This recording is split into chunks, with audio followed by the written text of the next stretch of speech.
ये अपने आप को सहाफ़ी कहती है, पटवारा नून लीग की चापलूसी करने वाली। ज़रा इसकी गंदी ज़बान सुनो, आपके पाकिस्तान का नाम लंदन में रोशन कर रही है। सुने इसके ऊपर फिर बात करते हैं।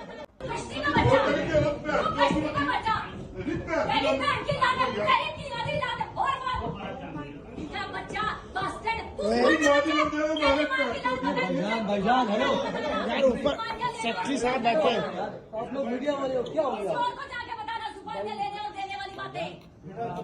इधर नहीं चलेगा। सुअर को तकलीफ होनी थी नहीं, वो बेगैरत के बच्चे। मैंने सुअर किसी को कहा? तो बहनचोद तेरी माँ बहनचोद। मैं क्यों चुप करूं? मैं चुप रहता हूँ। सुअर के बच्चे, मैं सुअर किसी को कह रही हूँ? जो सुअर है फिर सुअर को लगा के वो सुअर है। ऊपर भी इसने उस बंदे को अल्लाह पाक जलील कर देगा हर उस शख्स को जो खान का मुखालिफ है। देख लो, जिंदा मिसाल है।